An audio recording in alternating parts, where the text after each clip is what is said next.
Here, Richmond Times-Dispatch's coverage of election 2021. Coming up on the top of the 9 o'clock hour here, we want to reset the board for you. A lot of races, a lot of results coming in so far. Very, very interesting evening statewide in Virginia. These off-year elections, always so telling. The Democrats win so decisively last year, bring Joe Biden back into the White House. He sweeps through Virginia, and we see the pushback tonight, the red wave right back, counteracting the blue wave. I guess it would be the red riptide to the blue wave as we work out our metaphors live on the air here for you. We're watching these results come in. So let's start with the governor's race. We've got 68% of the vote in so far. Now, this is a tiny bit misleading, so we're going to go deeper on this. Glenn Youngkin up 55-44 on Terry McAuliffe. Now, we have not heard from the big cities. We have not heard from the urban areas, and that we didn't expect that. One of the things we were told in the lead up to tonight was Fairfax was going to have their votes in by 7. We heard from the Richmond they were going to have their votes in by 8. Those things have not happened. The big cities, who were so slow in bringing in the results last year,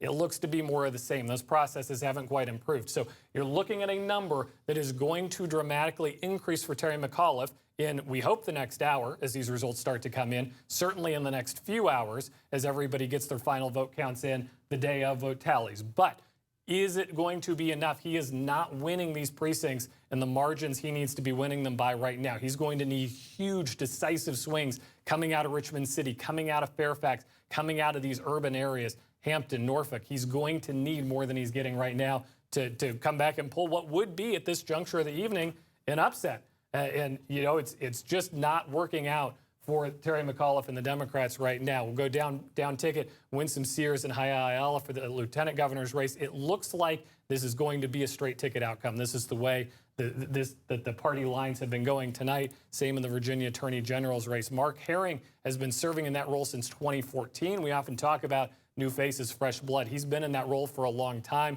That did not earn him any split ticket consideration tonight. He's trailing by the same gap, Jason Miyares, by 10 points right now as we wait for those urban votes to come in. We don't think it'll be enough, but it's still a little bit too early. But Youngkin with a big commanding lead right now, and McAuliffe, he's throwing up the Hail Mary. He needs a miracle here in these urban areas. Now, something interesting, we have our first votes coming in the casino vote so far. And here's the number to look at on this screen. 2. We have 2% of our precincts reporting. It just doesn't mean anything so far, but a very interesting early outcome coming in from the 1st district of Richmond. Now, that's the West End, where they went no on the casino, 67% to 32%. That was at Precinct 101, one of the first ones we've heard from so far. The Southside Richmond going yes in what we've seen so far. But very interesting because you talk about the not in my backyard vote. You remember that the organized opposition to the casino proposals in Scott's Addition and in Southside. Those are the neighborhoods that we were watching to say, are they opposed to a casino in their neighborhood or are they opposed to a casino in Richmond, period? So very interesting to see Precinct 101 coming in with a no vote on the casino. So that's in the West End. That's as close as you can get to the Henrico line. We don't think that's going to be indicative of the way this goes tonight, but it shows that it could be a little bit closer vote than we've seen everywhere else. I'm going to put this on the board here. The other 4 localities that the General Assembly approved to have casinos all voted last year. You remember last year, big turnout election, big presidential election year. Bristol, Danville, Portsmouth, and Norfolk, they all go overwhelmingly yes for their casinos. Those get underway. And now here in Richmond, we await the results. Richmond results coming in very slowly, trickling in, you would say. We're just not seeing enough to make any sort of knowledgeable call on the casino so far. All we've really seen is that first precinct so far. We are still waiting for Richmond results to help us flesh out some of these House races. Now, this is Chesterfield. Incumbent Roxanne Robinson is cruising to victory right now over Deborah Gardner, who tried to mount a challenge, steal that seat for the Democrats. We've also got in Chesterfield Mike Cherry with a lead over Katie Sponsler. These are all too early to call, but certainly you can see the trend lines pointing Republican so far, certainly in these suburban races. This is an interesting one, House District 68. Mark Early Jr. with a lead over Dawn Adams. Only seen 27% of the vote here. Still a lot of vote left to count and still a lot of urban vote left to count from the Richmond area, which you would expect to play in favor of Dawn Adams. This could be a really close one to watch as the night goes on. Dawn Adams, the incumbent here, if she doesn't hold this seat, it could be a bloodbath for the Democrats tonight in the House of Delegates. But again, a lot of Richmond vote coming in here, way too early to come to conclusions on that. House District 72, Chris Holmes with a narrow lead over Skylar Van Valkenburg. As we await the end here, a potential upset in the brewing, Mary Margaret Castleberg, just a 2-point lead over Rodney Willett. So a lot of these early votes that were promised, we haven't quite seen those materialize yet. We watch these things along with you, where we gather our information through the week. We're told what we get, and then it just all breaks loose here on live television. We don't have as much of the vote as we thought we would have at this point. What we're seeing is obviously extremely positive news for the Republicans so far. And we'll tee this up, the Virginia House of Delegates, and tee up this. 2015, these guys ran the show. You see the red there. The Republicans had 66 seats in the House of Delegates to 34 for the Democrats. Fast forward to the first post-Donald Trump election, 2017, it became 51-49 Republicans on the infamous Bowl election. And then 2019, the Democrats finished the job 55-45. And I turn to Jeff Shapiro. Jeff, your reaction here to these numbers you're seeing coming in? Well, before we start picking apart some of those numbers on the House of Delegates, maybe some words of wisdom, perhaps, from a former president of the United States. Donald Trump, who enthusiastically supported Glenn Youngkin, has issued a statement in which, and I'd like to read this, "I would like to thank my base for coming out in force and voting for Glenn Youngkin. Without you, he would not have been close to winning.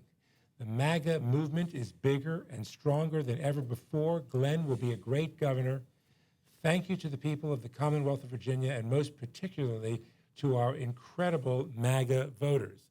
Now, Glenn Youngkin is going to want to take credit for his election, but I have a sneaking suspicion a dispatched former president is going to be insisting on a good deal of credit. And one wonders what that means for what we presume to be a Youngkin administration. We already know that, Youngkin has sort of, fashioned sort of his Trump-like agenda. But what kind of pressure does this create for, Youngkin, not just as a governor, but as a Republican leader who has said he will support Donald Trump for the for the presidency if he's the nominee in 24. So we have an interesting twist here. I wonder where Youngkin headed to defeat.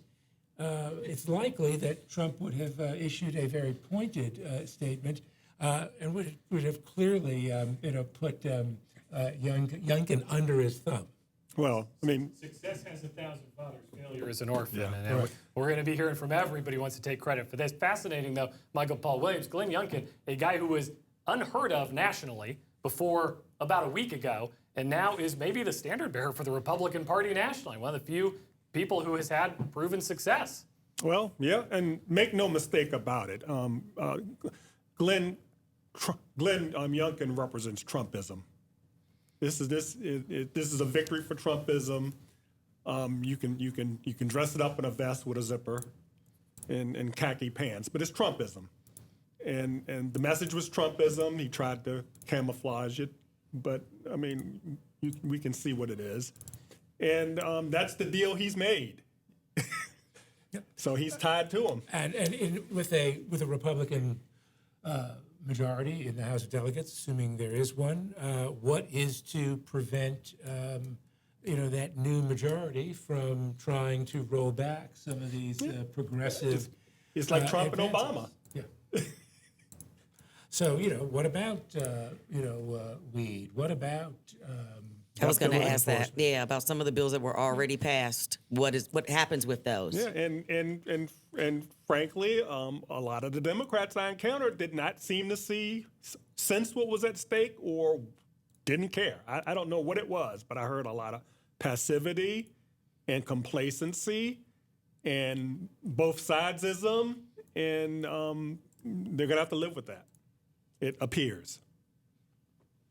I want to talk casino for a minute here as we come back in, because we're just seeing the first votes come in from Richmond so far. I'm going to put the tally on the screen for you real quick here. The no vote at 63% to the yes vote at 63%. We have 15% of Richmond that you've heard from. And you saw me looking at the map a second ago. I'll pull back up the map for everybody here so that everybody can see what we're looking at. This is not a representative slice of Richmond as you're looking at it here. Obviously, this skews extremely West End and more affluent Richmond voters here. Those are the precincts we're hearing from, the first 15%. but they are voting no on the casino. You take a look at here. This is a very surprising outcome. We showed you in the other cities the casino passing so easily. Now, we still expect the 8th district, the 9th district, the 7th district, we expect those to go heavily pro-casino. It's far too early to make any sort of statements about what this means for anything going forward. But very interesting that we hear from the West End first, we hear from the Museum District first, and what we're hearing from them is no on the casino. I'm particularly fascinated here.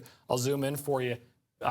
Precinct 409 here in the 4th district. This is near where one of the proposed casinos was. This was the Bally's Casino, which was off of the Powhite Parkway. This was the epicenter of one of the not in our backyard movements. And so we were waiting to see, would these folks go for the casino or not? And no, they do not. 63% to 36% in that precinct 409. They're going no on the casino. Still way too early to sweat. Either way, on this one, there are a lot of votes left to count. We just are not seeing much of the Richmond vote tally tonight. But I do want to get Michael Paul Williams' opinion on this because you've written about this. This is obviously the issue on the ballot in Richmond this go-round. What did you make of the aggressive marketing push by Urban One and what this says about the city, whether it succeeds or fails? I'm not so surprised at what we're seeing from the precincts we're seeing. I do think it would be an upset if the casino doesn't go through. Not only do you have all of a lot of the black institutions in the city, Crusade for Voters and NAACP, the mayor throwing their weight behind the casino. You've got the Missy Elliott's, although I think I saw a mea culpa on social media yesterday or Jamie today, Foxx.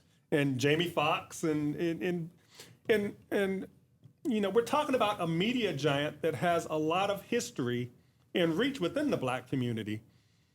So I think it would be an upset if it is not passed, but we'll see. It's a night of upsets, it would appear. Very, very strange evening indeed. And this would be certainly the strangest of all strange outcomes, given that it has passed so handily in the other cities. We'll put that graphic up again because I think it's worth emphasizing just how big of a margin it was in those other places. But I'm going to tie that into something we talked about earlier, too, and that is there was higher turnout in the last go-round. Presidential election, 75% turnout. The gubernatorial election, you just don't touch that. Now we're seeing big turnout across the board tonight, but Richmond was not one of those places. We've seen a lot more energized suburban vote than we've seen energized urban vote. And so as we see the early vote on the casino, again, way too early to call either way, but you wonder how much the casino and Terry McAuliffe are tied together. We talk about some of Terry McAuliffe's shortcomings tonight and how he was unable to connect or excite the urban vote and the black vote. That's exactly who Urban One wanted to come out and pull the lever tonight. Yeah, and Terry McAuliffe, it must be said, re-enfranchised a tremendous number of people who had been incarcerated. It seems like, I didn't hear that talked about a lot, and it didn't seem like it was much of an issue. That was huge, given the history of governors kind of dribbling and out a few thousand restored voting rights, and for McAuliffe to do it en masse or attempt to the way he did, seems like it didn't bring him a lot of political loyalty. I don't know how to explain it. It's almost like it was forgotten. Yeah. More results coming in, and we're just going to relay them to you as we get them here on the governor's race. We've seen 76.8% of the election day vote. Youngkin holding this margin right now. He's got 54%, 54.5%. So eating into those margins as we see from more of the big cities, but just not enough from Terry McAuliffe so far. The one thing that Terry McAuliffe is hanging his hat on right now, and that is we have not seen the early vote from Richmond. We have not seen the early vote from Fairfax. So those are two big urban population centers in the city. I think that's the only reason you don't see the AP rushing to call this, the national media rushing to call this, is because this early vote, if it's substantial for McAuliffe, could still swing this thing. We're talking about a 219,000 vote margin right now separating Youngkin and McAuliffe in an election where we think there are about 600,000 outstanding early votes. So McAuliffe's going to have to win those at a 2-to-1 margin as those early votes come in. It's not unprecedented. Obviously, these are urban centers. They traditionally vote Democratic, but a 2-to-1 margin is a big, big ask based on what we've seen tonight. So a lot going on here, and you know, we're going to keep our eye on this as the night goes on. Right now it's 9:20 here in the Richmond Times-Dispatch Election Studios. I'm going to kick it back to Kelly Lemon. Kelly has been checking in with folks on issues that matter to Virginians. One of those, marijuana reform, and you talked to some folks about that here this past week. Yeah, as we talk more about, you know, the culture clash on this, you know, cannabis is hot and heavy, and so we definitely wanted to make sure we knew how this affected this upcoming election. So we brought on Reverend Barber as well from out of the Hampton Roads area to talk about his role on the board. Reverend Dr. Jerome Barber, please introduce yourself to this audience and what you do in the cannabis industry. My name is Jerome Barber. I'm a pastor at Six Mountain Zion Baptist Temple in Hampton, Virginia, and I'm a part of the Advisory Health Committee, an appointee here in the Richmond area for cannabis. Also a part of a strong group in the Virginia area, in the Hampton Roads area, on Minority Cannabis Coalition, as we are preparing our community to get ready for what's about to happen, or what has actually happened as far as cannabis is concerned. What is the Hampton Roads area saying? Like, how are you all gearing up? We see in Richmond that these stores are starting to pop up. We are seeing a lot of movement. Is that happening as well in the Tidewater area? It is. It's happening in the Tidewater area. We got some very strong clinics that are forming and are in operation now. My concern is to educate the community, educate the faith community, because a lot of folks figure, say, what's a preacher doing anything to do with cannabis other than preaching against it on Sunday morning? But there's a lot happening in our community. So what drew me into it was the medical marijuana and the medical benefits and how people are being helped by that. But also, within our community, something that has been so demonized and something that people are about to get paid for big time.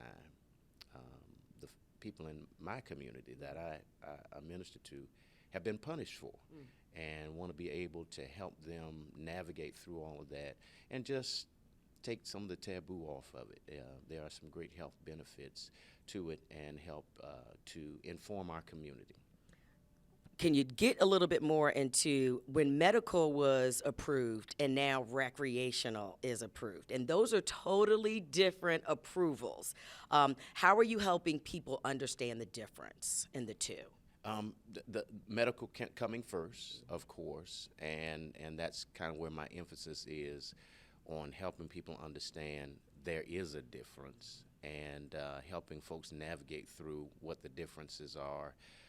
As far as the regulations that are in place, as far as the benefits that happen through the intake of cannabis from the medical aspect. But then there's the recreational side of it all, which does have some regulations. That's why I chose to be on the advisory. I just believe that if you're not around the table, then you're on the menu.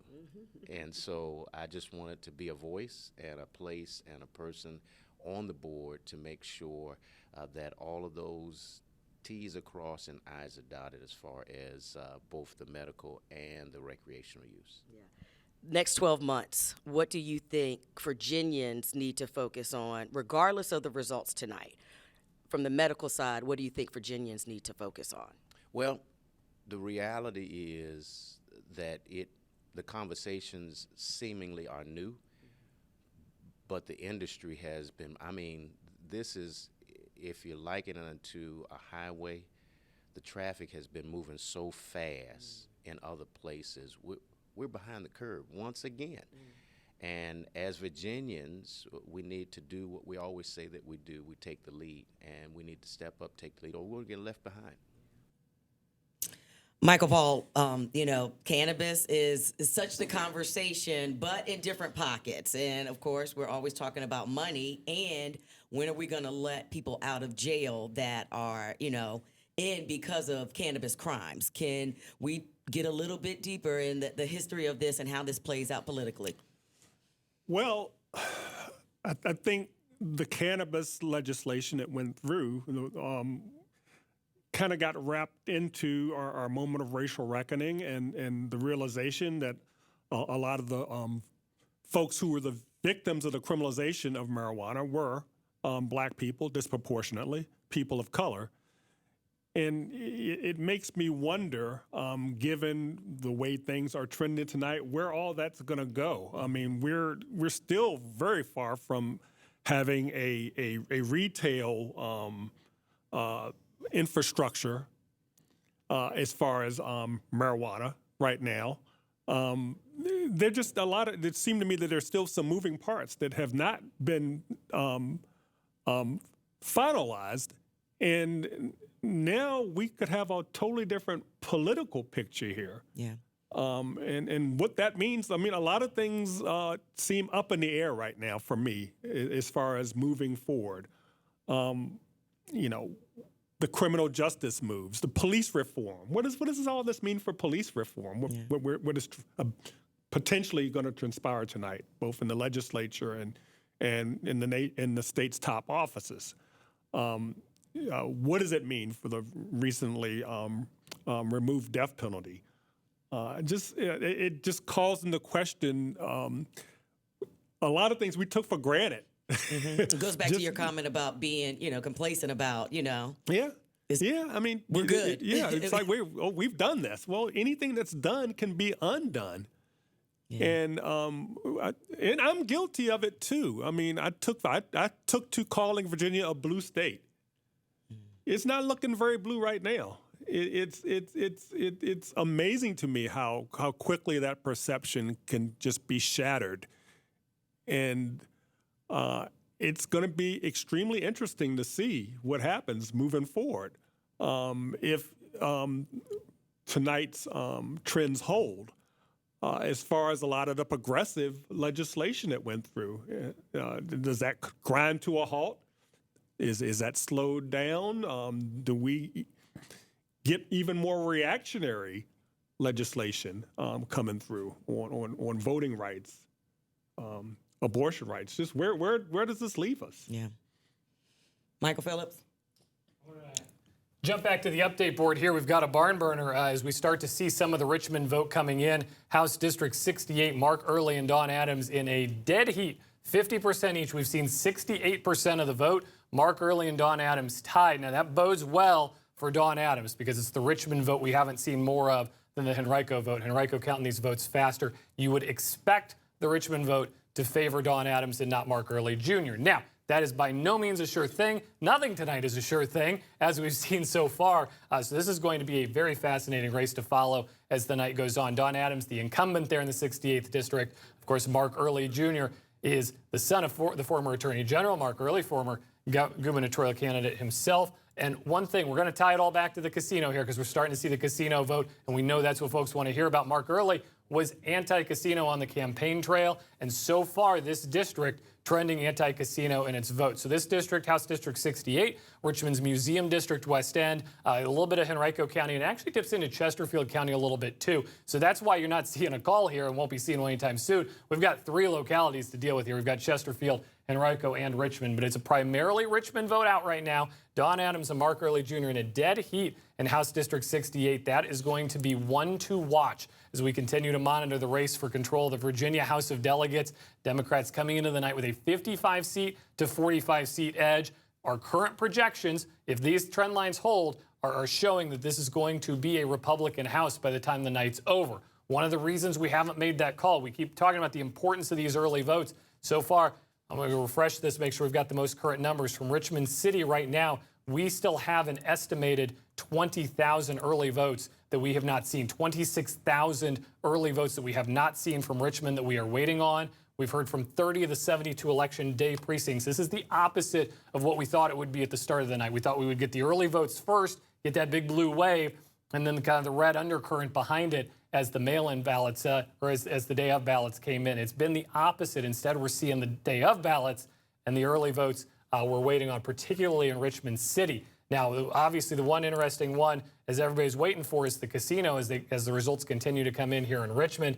And right now, again, I'm going to show you the map because the map tells the story here more so than the numbers do. The numbers, 62% no on the casino, 38% yes on the casino. We haven't heard from Southside yet. We haven't heard from South Richmond. We haven't heard from the 9th District where the casino would be located. We haven't heard from the 8th District or the 7th District yet. Those are huge key things. Urban One, it would be the only black-owned casino in the United States. They're counting on those black districts to get out the vote and deliver.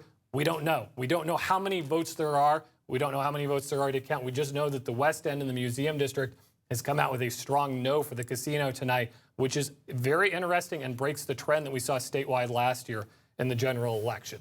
And Michael Phillips here. It's 9:30 in our Richmond Times-Dispatch Election 2021 studios. We got a fun evening of programming here for you tonight. Two of the folks who know this state better than anybody, Michael Paul Williams, Pulitzer Prize winner, Jeff Shapiro, Virginia Communications Hall of Famer, Kelly Lemon, our RTD video host, along for the ride, too. We're going to update you on all the night's key races. We're going to kick it back over to the desk, see what these guys think about what's going on. Our number one race, of course, the Virginia governor's race. And we just haven't seen anybody, any of the mainstream outlets, make this call yet, step up and say this is going to be Glenn Youngkin's race. Everybody tiptoeing towards it, everybody edging towards it. It's a big lead for Youngkin. It's a maybe insurmountable margin, but we're waiting on those early votes. We are not getting the votes in the order we thought we would tonight, so the early vote's going to matter here. Terry McAuliffe, though, is probably going to need to win that early vote by a 2-to-1 margin if he's going to catch Glenn Youngkin tonight and become a two-term governor of Virginia. McAuliffe right now trails by 200,000 votes statewide. We've got about 600,000 early votes. Now, you remember the localities told us how many early votes there were. They told us they were going to count them, have them ready to go. They've counted how many there are. We don't have the counts in yet. So that's what we're waiting on here as we approach the 10 o'clock hour. Should be a very interesting time when those votes start to come in. We'll see which way this swings. But McAuliffe's going to have to win that early vote by 2-to-1 and then hold his margin on Election Day as well to have a chance to win this thing. So it's going to be a very interesting finish. Virginia, and we're at 68% here on the screen. We're actually at 75% right now. Youngkin's margin has only decreased by 1 percentage point there in those most recent ballots, just not enough to swing this thing towards McAuliffe. Down ballot, the Virginia Lieutenant Governor race. Winsome Sears over Haya Ayala, 55% to 45%. Does not appear to be a split ticket kind of evening for the Virginia voters. Virginia Attorney General Jason Miyares at that same 55 to 45 margin over Mark Herring, the incumbent who has served in that role since 2014. We've got several House races we're keeping an eye on. One of them in Chesterfield, Roxanne Robinson, an incumbent since 2010. She's barely hanging on to that seat. She hung on through the blue wave, and it appears she will reap the rewards of that tonight. She's up 10 points over the challenger, Deborah Gardner, in House District 27 in Chesterfield. Elsewhere, Kirk Cox's seat. This is one Democrats have made such a point of challenging for over the last couple elections. They do so again this time with Katie Sponsler, but Mike Cherry, a private school principal in the area, appears to be cruising to victory in that race, still waiting on some precincts there. We've got about 30% out. No reason looking at the map to think this one's going to shake out any differently, so could be a good night for Mike Cherry taking Kirk Cox's seat. I want to talk about that with Jeff Shapiro in a second, because that was a very symbolic seat for Democrats to try to grab over the last few years, and now certainly to try to grab in its vacancy. We just talked about House District 38, dead heat between Mark Early and Dawn Adams. In District 72, we've got Chris Holmes, a narrow margin over Schuyler Van Valkenburg. This would be a bit of an upset. Van Valkenburg won with 53% of the vote last time around in the Western Henrico District. Now, we're seeing Henrico trend redder than it has, so probably not a huge surprise that Chris Holmes winning this, but the advantage is always to the incumbent in these situations. Does not appear that that was the case tonight so far. And then House District 73, we have Mary Margaret Kastelberg over Rodney Willett by 2 points, still 30% of the vote out there. So no calls to make here at 9:34 p.m., but we do think we're going to have some calls for you. The vote is maybe not coming in at the pace we thought it would, but we're seeing more and more of it right now, and we just got a fresh batch of votes here in the governor's race. 83% of the day of vote now is in, and 53% of the early vote. Glenn Youngkin has held his margin. It's 1 point lower than this. It's a 54% for Glenn Youngkin right now, 46 for McAuliffe, but there are now fewer of those early votes. I was just telling you, McAuliffe's going to have to win those 2-to-1. That number just increased as we saw 10,000 early votes come in. We are getting more and more votes here by the minute as these come in. Still waiting on Southside Richmond. That's obviously a big one. Still waiting for control of the House of Delegates. But I do want to go back to that House seat that was so important the Kirk Cox seat, and that one was District 66, where Mike Cherry and Katie Sponsler were head-to-head. That was one that the Democrats really wanted to take from Kirk Cox, and now in his absence, it doesn't appear they've pried that open any further in Chesterfield. And that was one of the seats, Michael, that was redrawn by a federal court following that lengthy Democratic challenge to the House, the Republican House redistricting plan. And that district, Cox's district, as reconfigured, was quite blue. And it was Spangler's hope that she might be able to tap into that. Of course, Cox won that seat, and he won that seat largely because he went door to door. He had the good fortune, if you will, of a relatively elevated name ID, but he had to work to win that seat as reconfigured.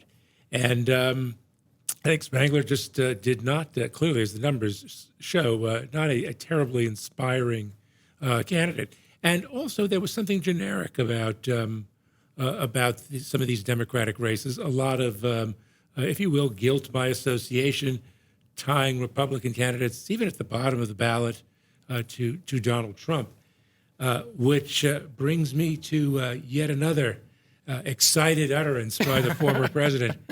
He's got a lot to say tonight. He is issuing a statement as well in which he goes after Terry McAuliffe. It reads, it is looking like Terry McAuliffe's campaign against a certain person named Trump has very much helped Glenn Youngkin. All McAuliffe did was talk Trump, Trump, Trump, and he lost, exclamation point.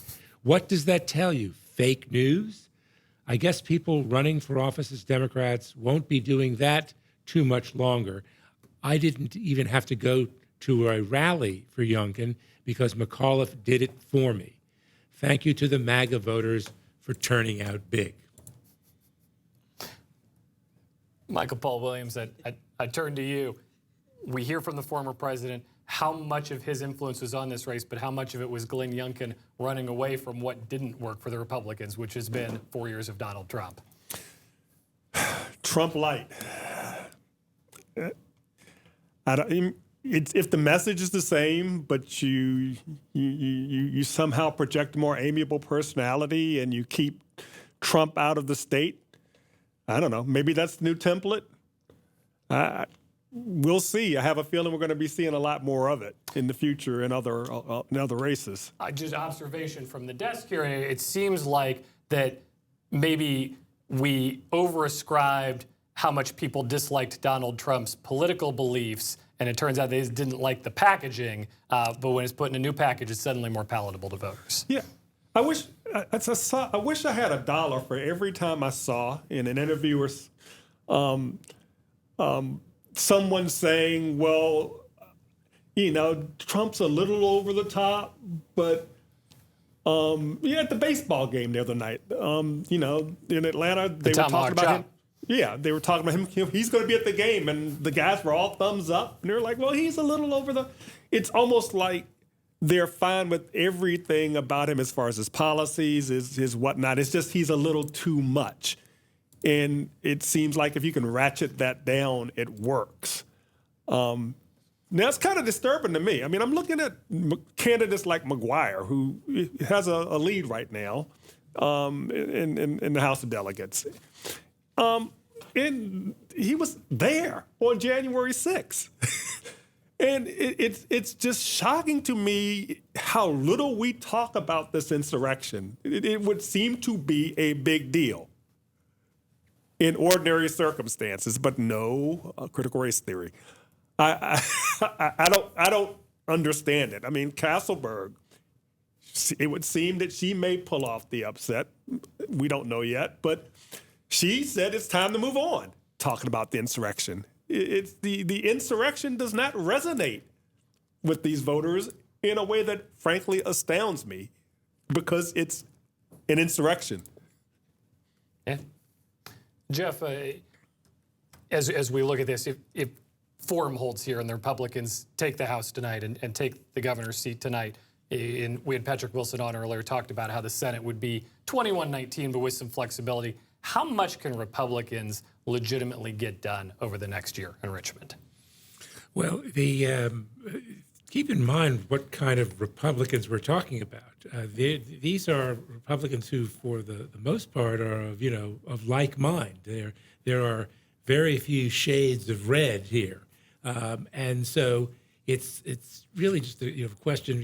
What are they going to agree on? I think that one thing that we could expect a Republican-dominated government to do, largely in interest of maybe putting people at ease, is trying to focus on some of the issues that have some immediate application in people's lives.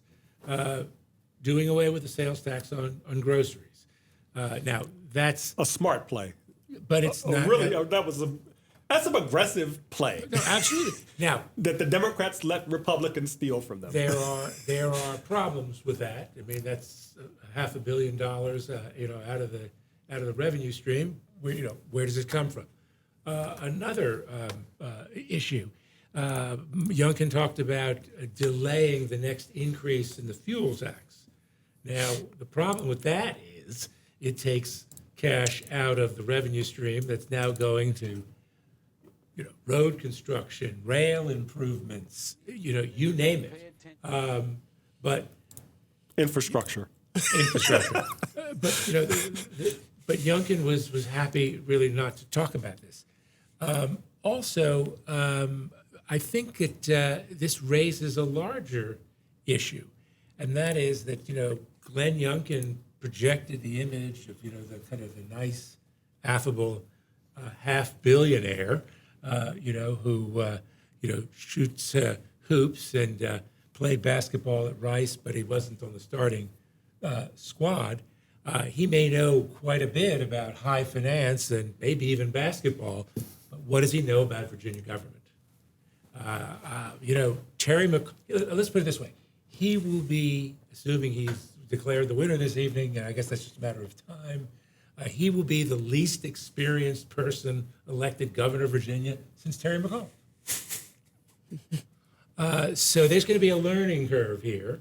And how he goes about mastering government, the people with whom he surrounds himself. We've been hearing names, Republican lobbyists with deep roots in state government and state politics. Some of his pals from the Carlyle Group, of which he was the CEO. And another point, and I'd be interested in others' feelings about this. This was a campaign that was taking place during a pandemic. It was a campaign, of course, in which news organizations greatly reduced were trying to cover these campaigns in the middle of a pandemic. The level of scrutiny that these candidates received was clearly affected by the arithmetic of modern political journalism, at least in this state, and also the limits of the pandemic. I guess I'm saying that to some degree, maybe voters could have had a little bit more information about these candidates, particularly Youngkin, before we went out and started choosing a new lineup. It's a fascinating point to me because Glenn Youngkin clearly had no interest in being vetted by the Fourth Estate, but also was fairly successful in achieving that and not being vetted. Well, he contributed, he lent to his campaign $20 million. A lot of that is going to paid advertising. Message discipline is something that really distinguished the Youngkin campaign in terms of the stagecraft of a gubernatorial campaign in Virginia. Youngkin ran away. He did an excellent job. The events, the rallies, the swag, all of this, so well assembled, so well executed. It did a lot to inspire the confidence of Republicans, ginning up the enthusiasm, and that, in effect, tended to diminish Democrats' enthusiasm and contributed to their frustration with their own ticket. He had the look of a winner. He had the look of a winner. But we'll reset the board here in a minute. We've got Kelly Lemon, RTD video host, with us tonight. Kelly, we'd love for you to tell folks about the A1 Minute, which launched today, and what we can look forward to going forward. Richmond.com each morning. Yeah, I am highlighting what these incredible journalists are already producing for the newspaper, but also Richmond.com. So I'll be running down the highlights from the front page every weekday morning. It is going to be delivered directly to you as we are building our digital platform. We are so excited about the different podcast and documentary and lifestyle programs that we are going to get started in January right here in the studio. So thank you, Michael, for plugging that a little bit. Absolutely. It's 9:46 in our Richmond Times-Dispatch Election Night studios. Let you know what's up ahead. We've got J. Miles Coleman, the UVA Center for Politics. He's going to join us at the top of the hour at 10 o'clock. We'll hear from Chris Suarez shortly after that. He's the Times-Dispatch reporter on the casino beat tonight as we continue to see those results trickle in. Also expect you to check in with Mel Leonor. She is with Terry McAuliffe tonight. We expect that to be a little bit sadder of a Zoom than perhaps it was a couple months ago, or was looking to be. And we've got a live shot right now. We are also Glenn Youngkin headquarters tonight. That is also in McLean, Virginia, up there in Tyson's Corner. A little bit more festive gathering as the momentum builds at Youngkin HQ. An expected win for him tonight. Again, we keep saying this. It's the early vote that we're waiting on that is out right now. We've got 503,000 early votes that are unaccounted for. It is not an insurmountable margin. McAuliffe's down 200,000 votes right now, but there are 500,000 early votes that still to be counted. That means, though, he's going to have to win those by a huge margin, maybe as much as 3-1, to overcome these deficits. We're still waiting for the urban centers to bring in their votes. We mentioned this a little bit ago in the early segment, the casino vote coming in as well. We are still very early on in the casino vote tally. No has the lead right now, which is more a product of geography than anything. We've got the West End and the Museum District weighing in. Still have not seen the vote from Southside so far. So very interesting night. Looks to be a little bit longer night than perhaps we expected. We'll talk about that with Chris Suarez. We were anticipating Richmond's vote by 9 o'clock. It has come. It has gone. It is 9:47. We are making ourselves comfortable in the Times-Dispatch Election Night studios. Got my good friends Michael Paul and Jeff over here. We're going to find a way to make it through here while we wait for these votes to come in and be counted. We are expecting this casino vote to swing much more towards the yes when we hear from the 9th District, where it's proposed to be located, where Representative Reva Trammell has been openly lobbying for it and has said her constituents would support it. There was also the huge lobbying push at the end, more than $2 million invested by the parent company, the casino Urban One, in the final stages of that campaign. We're going to reset the other House races tonight as we continue to believe that when the dust clears, Republicans will take the House of Delegates. It's just a matter of how they do so and what we're looking at here. Roxanne Robinson up on Deborah Gardner in Chesterfield. Also in Chesterfield, Mike Cherry up on Katie Sponsor as we wait for those final numbers to come in. We'll hit a refresh on that here in the next few minutes, give you the updated numbers. Mark Earley Jr. and Dawn Adams in a 50-50 dead heat in House District 56. And here we go. The Richmond Board of Elections sends us via Twitter. It's all about to hit. So there you go. So hold your breath. Here at the top of the 10 o'clock hour, we may have a lot to share with you. So please don't go anywhere on our Richmond Times-Dispatch Election Night coverage. Now, we do want to hear from a Democrat because they are still running around in Washington pulling the levers in the Senate. Mark Warner is the senator from Virginia, and we spoke with him earlier this week about the efforts to get out the vote and consequently by the Republicans to suppress it, as you'll hear in this interview with him. I know I'm showing my age here, but I remember when it was hugely bipartisan for everybody to say, you know what, in a democracy, our democracy actually works better if more people vote. I'm old enough to remember when there was broad-based Republican support for things like motor voter, the idea that you could easily register to vote when you get your driver's license. The fact that this issue is no longer bipartisan, a lot of that falls at the feet of Donald Trump, the loser who still can't accept that, and in an effort to excuse his loss has tried to basically imply and undermine the integrity of our voting system. And the fact that there are candidates for state office in Virginia that say election integrity is one of the top issues of the time is stunning to me.